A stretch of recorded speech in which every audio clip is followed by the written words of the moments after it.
संत कबीरदास ने बड़ा ही सुंदर कहा है, काया पैसी कर्म सब नासे, जरा मरण के संशय गए, निरंकार निर्गुण अविनाशी, तीन ही लोक में ज्योति बड़े।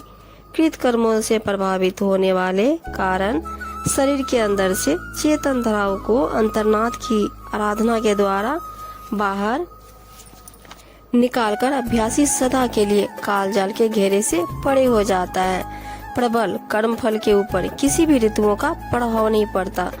उपयुक्त साधना के बिना लाख उपाय करने से भी कर्म फल नष्ट नहीं होता, वरन वह बढ़ता ही चला जाता है। जीव किसी भी योनि में क्यों न चला जाए, कहीं भी जाकर क्यों न जन्म धारण कर ले, परंतु किए हुए कर्मों के फलों से वह किसी तरह बच नहीं सकता। वह कर्म फल कर्ता को त्रिकाल यज्ञ पुरुष की तरह पहचान लेता है, कहीं भी रहने पर खोज लेता है, अपनी चपेट में ले लेता है। अमर बेल अपना तो लहलाती रहती है, परंतु जिसके सहारे फैलती है उसको नष्ट कर देती है। ऐसे ही किए हुए कर्मों की बेल निरंतर बढ़ती रहती है, परंतु जिस शरीर इंद्रियों के द्वारा कर्म हुआ था उसको बारंबार नष्ट करता रहता है। साथ ही इस आवागमन के चक्र से अविनाशी जीव को भी प्रभावित करता रहता है। किसी भी तरह एक बार कर्म बन जाए वह नष्ट होने का नाम नहीं लेता, घटने के बजाय उत्तरोत्तर बढ़ता ही चला जाता है।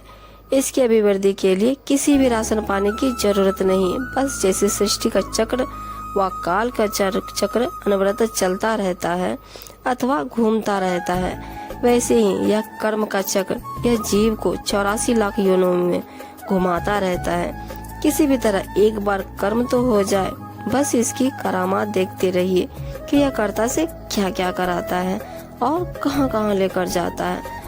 मनुष्य के सभी कर्म संचित होते रहते हैं, वह इनका अच्छा बुरा फल भोगता रहता है। कर्म भोग से मुक्ति भी सरल नहीं है।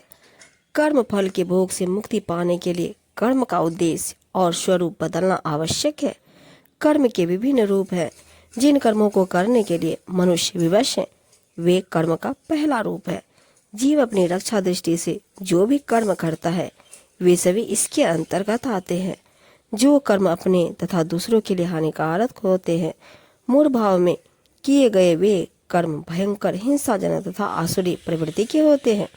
अपने हित के लिए मोहवश किया गया सभी कर्म स्वार्थी होते हैं, जबकि निष्काम भाव से दूसरों के हित में किए जाने वाले कर्म परमार्थी होते हैं। भौतिक विषय सुखों से आसक्ति के कारण किए गए सभी पाप कर्म जीव प्रवृत्ति को कर्म बंधन से बांधे रखते हैं। मनुष्य ऐसे कर्मों के फलों को भोगने के लिए जन्म मरण के चक्र में फंस जाता है। इसके विपरीत आत्म कल्याण और के लिए किए गए पुण्य समर्पित कर्म जीव को कर्म बंधन से नहीं बांधते तथा कर्म फल भी नहीं भोगना पड़ता। ऐसी स्थिति में उसे जन्म मरण के बंधों से मुक्ति मिल जाती है। कबीर जी अपनी साखी में कहते हैं, लिखा मिटे नहीं कर्म का, गुरु कर भज हरि नाम, सीधे मार्ग नित चले, दया धर्म विश्राम। साहिब जी कहते हैं, कर्मानुसार जैसा अपना भाग्य बना है वह मिट नहीं सकता, अतः इससे निश्चिंत रहना चाहिए। सदगुरु की शरण में जाकर परमात्मा के नाम ज्ञान का ध्यान भजन कर नित्य ही दया धर्म के सन्मार्ग पर चलना चाहिए। इसी से जीवन में विश्राम प्राप्त होगा, अर्थात जीवन का कल्याण होगा।